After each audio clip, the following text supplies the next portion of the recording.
This month's hobby was devoted to a challenge of the mind in form of Sudoku puzzles. These little puzzles seem simple in nature with their sets of rules, but their complexity is derived from the limitation of information and the very restrictive rules for each puzzle. It tests our minds and sanity, people. As always, we're going to explore the hobby, its origins, its nature, what it's all about. We're going to set ourselves challenges to fully embrace the hobby and discuss the hobby using topics from our other series and videos, providing the information there can be applied to any hobby. Grab your Sudoku puzzle books, pens, pencils, or even your phone. Open up your mind and let the exploration of this word and puzzling hobby begin. But also, let's have some fun while doing so, because I'm not a complete monster. Sudoku is a logic-based number placement puzzle. Technically, no math calculations are actually involved. Bonus for some people. In which the participants follow a simple set of rules in order to complete the puzzle. The entirety of the 9x9 grid is completed by ensuring all tiles within the grid are filled in with a single digit. The base rules of a Sudoku puzzle are as followed.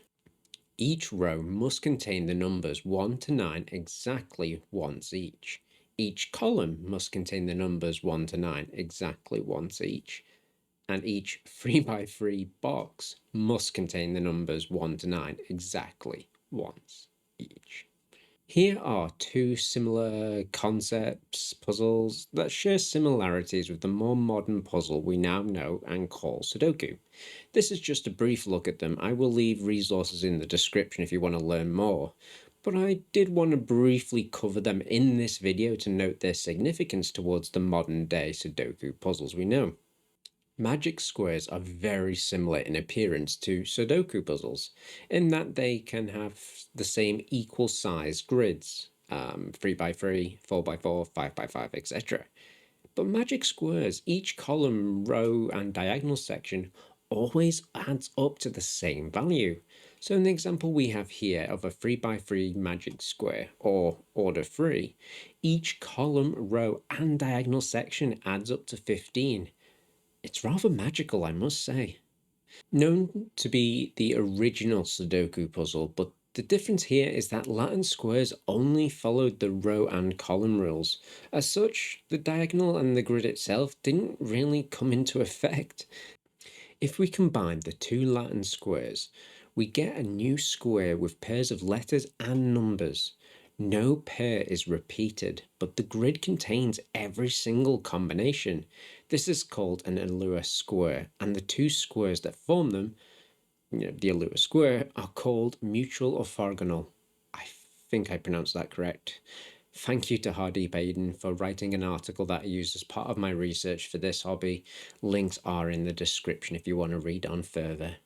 Now we will be going into further detail on Sudoku variations a little later on in the challenge, but I wanted to briefly touch upon ways that people have evolved Sudoku puzzles to create even further incarnations of the puzzles. Adding new layers via new rules, it allows people to experience the puzzle in a whole new light. This could be by simply increasing the size of the puzzle from a 9x9 grid to a 16x16. That adds a few letters to the mix, but individual squares are now 4x4 instead of 3x3, yet all the rules are still the same. If you're curious on the variants I discovered and attempted, then you just better stay tuned for the challenge part of this video. This reminded me a lot of the jigsaw challenge we did in another episode. Links in the description, or better yet, you can stay till the end and get the entire playlists. Because it's something easy to pick up and ideal for circumstances such as being unable to go outside due to the weather. But unlike a jigsaw puzzle, these Sudoku books don't take up much room, or you can even find them online or as an app to complete on your phone. They also have the added bonus that a single puzzle doesn't take up as much time as a jigsaw, but the combination of an entire book could keep you going for considerable time, making this quite a versatile hobby. As with every hobby, during my research, I like to see if there's a competitive side to these hobbies, more so than just simply challenging ourselves. And much to my surprise, there are Sudoku puzzle tournaments and even a world championship. This is amazing that people with a passion for this hobby can take their skills on the road, compete in tournaments against other individuals who have a passion for it. This adds layers to the hobby. Although I personally see this as a casual activity that one does in their spare time, it's good to see that there are variations of it and the way that people can actually enjoying it. It makes it competitive and even a social experience for those, who want that. The first challenge is simply going to be to pick up our giant book of Sudoku puzzles and try to complete as many puzzles in roughly 30 days. We're basically doing this for the entirety of the month, give or take a few days. But before you think this is simple, I do have a full-time job. I'm working on editing, scripting, and shooting footage for other videos. And not to mention trying to engage with the rest of humanity when required, of course. I will find creative ways to get these puzzles done. I'll record some footage of the experience and some vlog style footage noting how it's going and my thoughts as the days go by. Shall we start this journey with the first puzzle?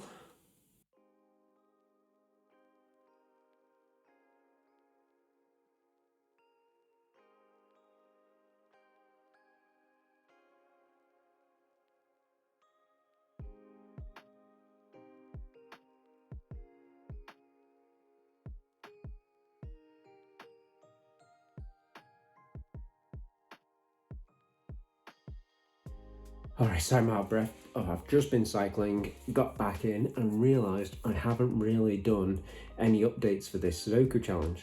I think we're on like day 5, 6, and I've done 4 puzzles.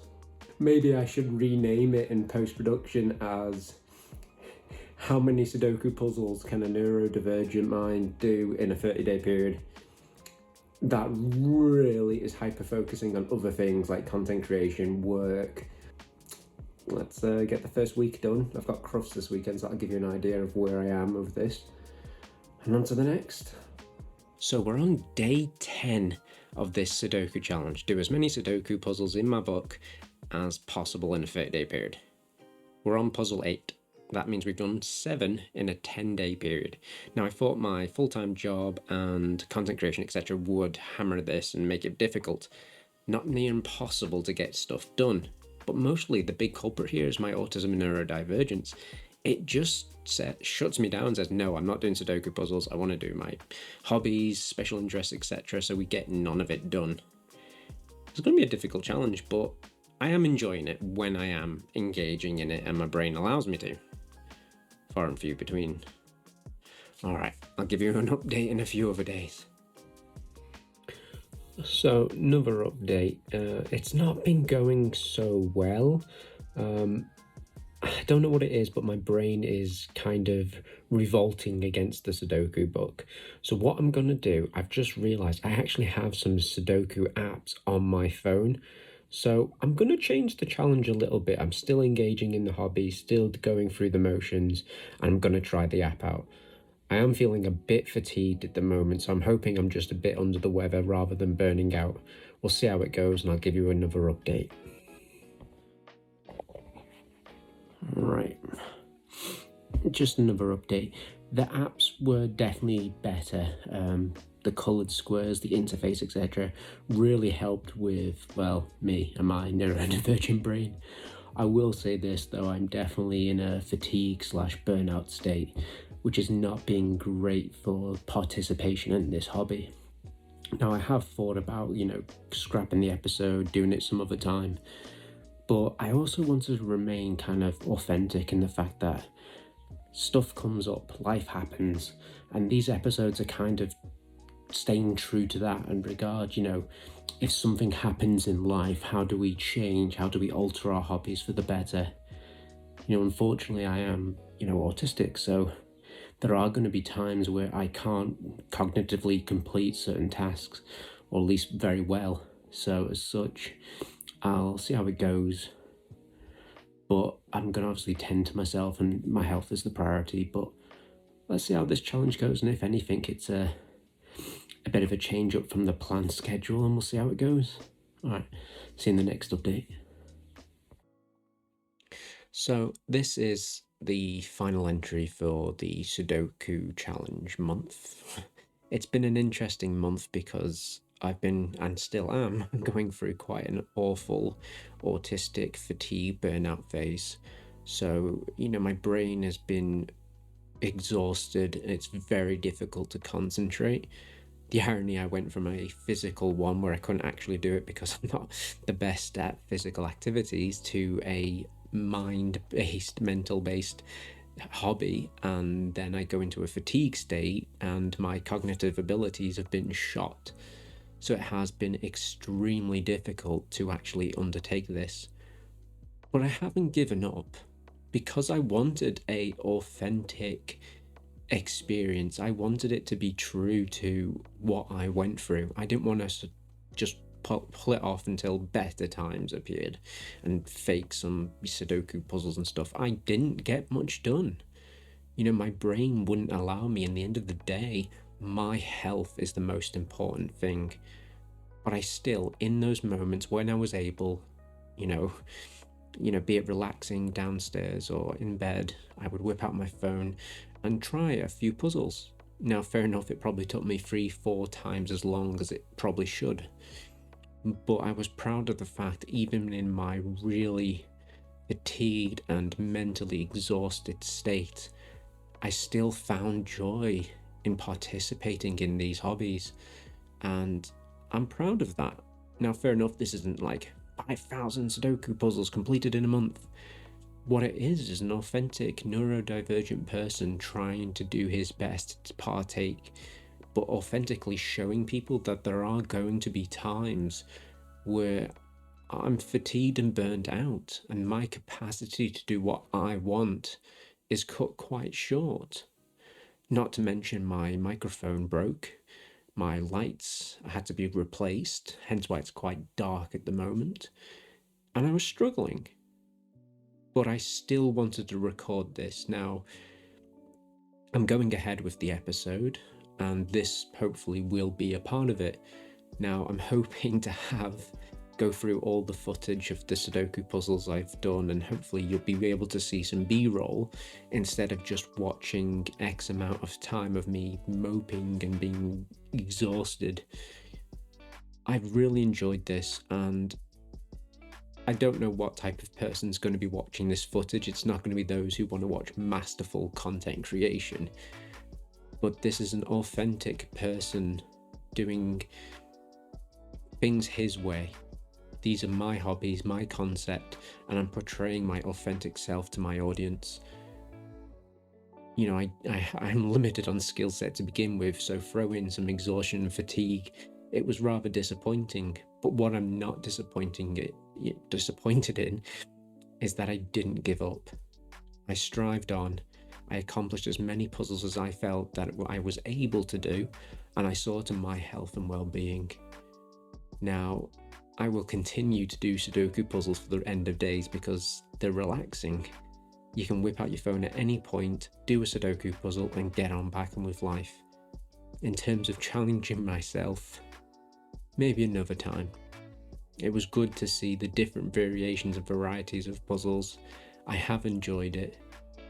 But for now, I'm recording this last vlog type segment and going to relax and see to myself. Luckily, I've got some surplus footage and pre-edited stuff, so it's not going to delay content being released. But during this period, I'm going to go see to myself and come back stronger. Thank you for enduring this. The fact that this vlog type rant is going to be in the middle of an episode is going to be interesting to edit when I get back on my feet. But I'm proud that I was, me. And Sudoku puzzles are quite amazing. You can download free Sudoku apps on your phone. Go do it. After you're done watching this video, go download some Sudoku puzzle apps. They're amazing. You're on the bus, you're traveling on the train, a plane, Sudoku puzzles. Simple. Go do it. Thanks for watching, everyone. there'll probably be another segment after this long rant about the experience as a whole. Hopefully, I'm not as mopey in that one. I don't think I've actually recorded any of that. That's going to be interesting. See you in the next segment. In the second challenge, we will be exploring some of the variations of Sudoku puzzles the world has to offer. We'll be looking at what's changed or added to the puzzle to make it a variation, and how it plays out compared to the original. But I will be scoring it on a very basic system I've developed. But please note, this is based on my experience, so it's going to be slanted towards my preferences. So we will be scoring each puzzle based on these criteria on a system of 1 to 5. Difficulty: how difficult the puzzle was to complete, 5 being the easiest, 1 being the hardest. Duration: how long the puzzle takes to complete, 5 being the quickest, 1 being the longest. Creativity: how creative is the puzzle, 5 being very creative, 1 not very. Overall, how I personally rate this puzzle based off the scores and my own personal opinion.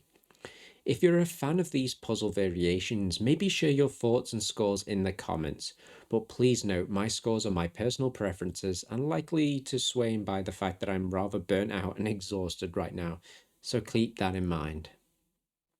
Killer Sudoku is an interesting variant on a traditional Sudoku, as it adds groupings and a sum to said grouping, meaning the sum of the numbers in the mini grid must add up to the total provided. It's interesting because these mini grids can cross into other grids, but while this is all going on, you must keep to the traditional Sudoku rules. Now, small disclaimer on this one. When I picked up Killer Sudoku, there must have been a rather easy version because some of the puzzles were completed, yet the more I research, traditional Killer Sudoku generally starts with a completely blank puzzle grid, which is assuming likely why it gives, the name. It's safe to say my scores are based off the easier version as my brain didn't have the capacity at the time to attempt the true Killer Sudoku. Now, my thoughts on this Killer Sudoku puzzle that it's a very good variation, and early on this was by far one of my favorite versions of Sudoku because I like solving the little mini puzzles within the puzzle. Puzzleception. Never gonna get old. Yet I think my brain imploded when I saw the blank Sudoku puzzle, and I think I need a reboot. Now, here are my scores for the easier version of this Killer Sudoku. It's an interesting concept, it can keep the difficulty within reason, and it's creative without a sense of complexity that puts you off. Now, here's my scores, but the overall rating was 4 out of 5.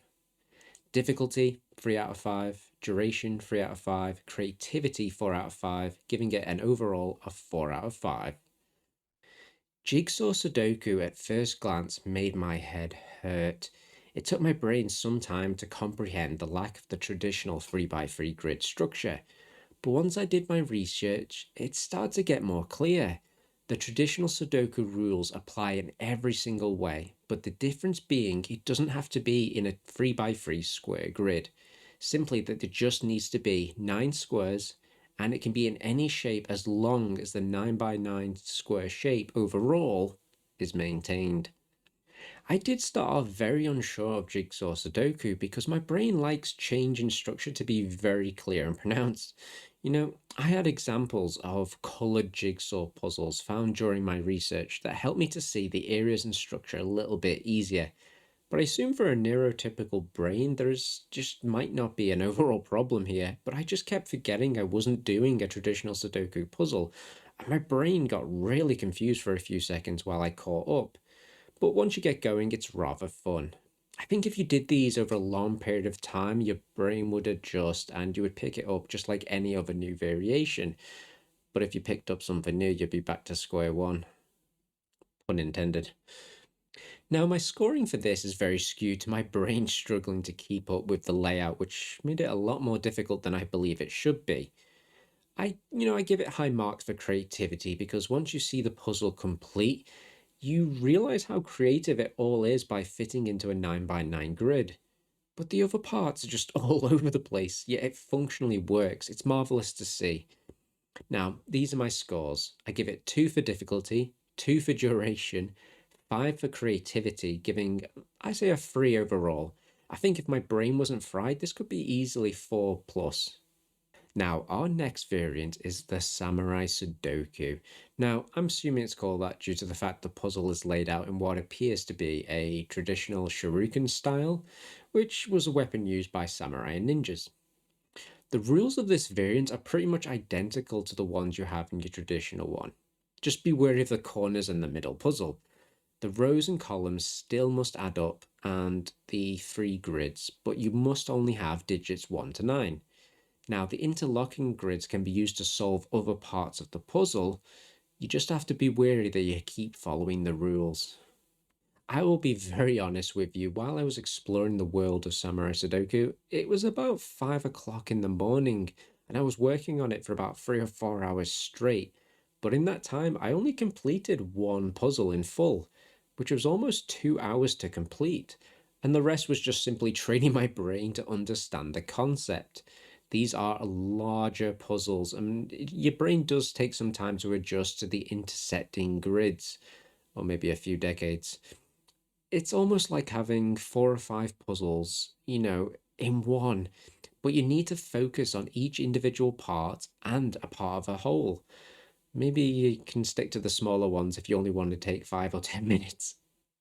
Like the jigsaw Sudoku, I think this would have scored higher if I wasn't so mentally drained at the time, but these aren't as creative as other variants, and my personal preference always leans towards quicker puzzles. As such, this was scored overall about 1 out of 5. It's not my cup of tea, but it could be fun for others. I'll give it a 2 for difficulty, 1 for duration, 2 for creativity, giving it a 1 overall. Arrow Sudoku is very similar to the killer Sudoku that we've, got connected numbers that add up to a total sum of their parts. But instead of always being told the sum value, sometimes we need to figure that out. In general, more information is provided up front, but sometimes you don't have any information regarding the figures or the sum, giving you a little mini puzzle to solve along the way. Other times, these little arrows provide more information because their potential answers are way more rigid. They can be solved, sometimes without even using the traditional Sudoku techniques. But overall, the puzzle must follow all traditional rules, so just keep that in mind. This puzzle and with the rest of my brain seem to just need to adjust to the change of appearance layout of the puzzle. There seems to be a pattern forming here. But once calibrated, the puzzles were very interesting and creative. I like when these variants have mini puzzles within themselves that they can be used to solve the overall puzzle. It keeps the mind on its toes, switching from one strategy to the next, although sometimes change makes my brain melt. This was a solid all-around puzzle as reflected in my scores. It had good balance of duration, difficulty and creativity, but I think I could go better or worse the more I play it. It was either adapt or make it easier or they get larger and more difficult. Overall, I'm giving this 4 out of 5. I'll give it a 4 for difficulty, a 4 for duration, 4 for creativity, 4 out of 5 overall. Now, Math Doku wasn't in my original list of variants to explore, but once I found this amazing website called Puzzle Madness, link in the description, which is a free puzzle site. It has limited functionality, but it's really good. I saw Math Doku and had to explore it. These puzzles aren't for everybody, but they follow traditional Sudoku rules that the row and column must contain a single unique digit. In my example, I was doing a small version which had 1 to 5. Yet the individual grids must be solved using a math formula. For example, a 2-square grid with 6 and plus must be solved by adding up 2 numbers that make 6. Now the problem is you don't know the order in which these numbers must go in. As such, you'll spend most of the time putting possible answers in for the equations, with every limited answer which will then remove some of the numbers and possibilities, therefore making other grids easier and, because they have less possible outcomes. Now, my score for this bonus puzzle variant is very biased because I'm a rather big fan of doing maths. But this one had a bit of a learning curve early on as I didn't realize some of the rules until I delved into the how to on my research. They get rather difficult very quickly when the size of the grids gets bigger, but the concept overall is so creative, and once again, the overall puzzle is completed. You really do have a moment of appreciation. As such, my overall score is 4.5 out of 5. I'll give it a 3 for difficulty, 4 for duration, and 5 out of creativity. Overall, 4.5 out of 5. Solid. This was one of my favorite challenges to date. It was so much fun to see all the different variations out there. And once I'm feeling a little bit better and more myself, I might explore some of these and in a bit more detail. Maybe find some apps to help with my picky neurodivergent brain with its struggles. Let me know what you think of these variants and what would you personally score them. On that note, let's find out this episode's topics of discussion and apply our knowledge to this marvelous puzzle of a hobby. Now, this could be seen as a rather difficult one, as Sudoku is a hobby that normally is done in solitude. It has sets of rules, so it's rather inflexible in terms of creativity. So, this can present difficulties for adding a dynamic space to evolve and try new things within the hobby. But during my research, as one must do, of course, I found that there's so much more to the puzzle than I knew. There are tournaments, there are variations. You could even have a Sudoku hobby gathering in which you all do the same puzzles and compete to see who can complete them all in the fastest time. The variants of the puzzles add new layers without changing the core concept of what makes a Sudoku puzzle. Now, that may appeal to individuals. They have the sets of rules you need to follow to complete the puzzle, but they're slightly different and presented in various different ways. These puzzle variations allow you to enjoy the hobby, but try something new. As always, do your research and you'll be surprised at what you can find regarding your hobby. Like Killer Sudoku. I'm addicted to that thing now.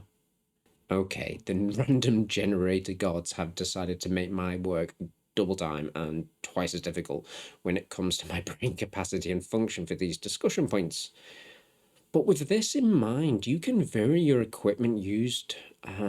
For example, I like to use a multicolored pen. This allows me to incorporate notes into my puzzles. I can distinguish them from my answers. This could be the possible answers, and I even make a little table at the bottom of each puzzle to see which digits I've completed so I don't keep wasting my time when I get distracted. Now, if you're practicing for your tournaments, then your equipment needs might also involve safety equipment for wrist and hand strain. Or, as with most prep work, ensuring quick and easy snacks are available, just so you ensure you don't miss vital breaks in nutrition. If you're doing time challenges with your hobby group, then you might want an egg timer or just an app on your phone. It makes note of the time so you can focus on the puzzle. Get creative and feel free to personalize and create an environment that works for you. Sudoku puzzles can be very relaxing and don't require much, so feel free to personalize them and make sure they work for your needs. Even though Sudoku is ideal for short bursts of enjoyment, ideal for those with gaps in your schedule, etc., I found myself constantly making notes of what appealed to me within the hobby, what didn't work for me, and how my brain found certain aspects easier than others. It allowed me, in whatever, spare downtime I actually had, to improve the hobby and come up with ideas on how to better enjoy it, and also to ensure that I avoided, if able, things that just didn't work for me. Pay attention when taking part in your hobby. You can come up with new ideas to enjoy, improve, and evolve the hobby, making it just more ideal for you. I'm going to say straight off the bat, I already knew that I like Sudoku puzzles. They really appeal to my brain, but what surprised me in this current point of my life, my brain was having none of it. Although this passion project means the world to me, my brain was always focused and worried about other things. As such, it made it very difficult to focus on these puzzles, even for a short period of time. I had to wait for the ideal moments to engage in the puzzle, which was slow going. I think this is the type of hobby you should carry around in your bag because you never know when inspiration might hit and you want to complete a puzzle. This is my selling point for this hobby, besides being a very portable and time conscious hobby, because it means for all its benefits, it's something that can be purchased and undertaken with very little financial cost to you. You can buy a book for very little cost and it fits nicely into our bags, or you can just find a free or paid app that works on your phone. But just note, this isn't always ideal on, smaller phones due to the puzzle being, well, rather small and having to zoom in a lot. So pick what's best for you.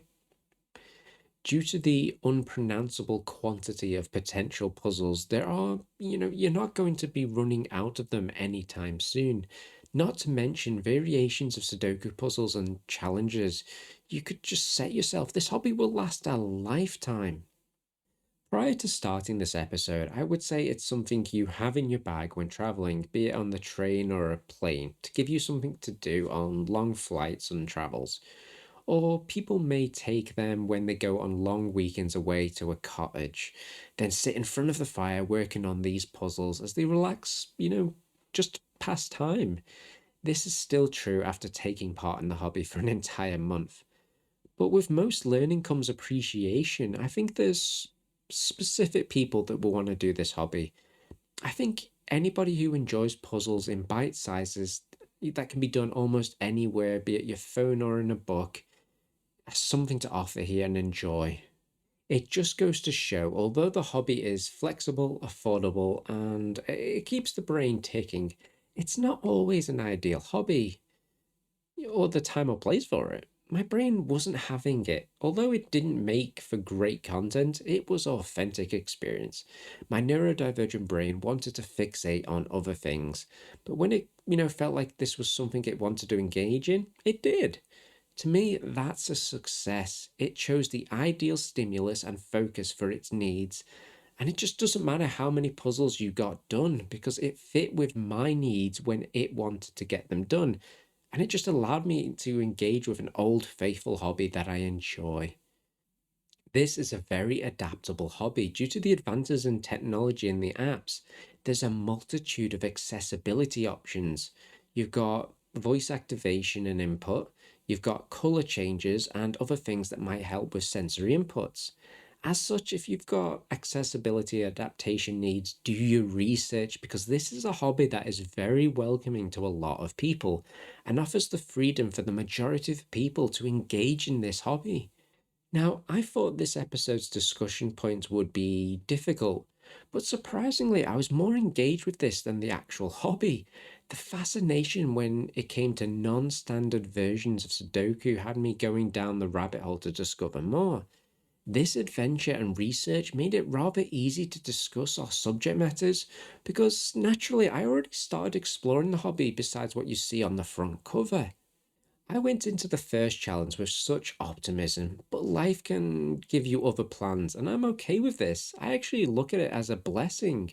This challenge was more of a rush to the finish line than exploration of the hobby.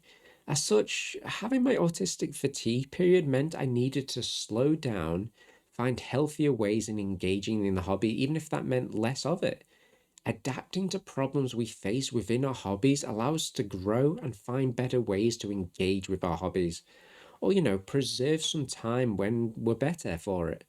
I got stuck in more puzzles than I thought possible during this period, and it allowed me to enjoy with whatever capacity I had that was right for me. I just hope it was enough footage for you.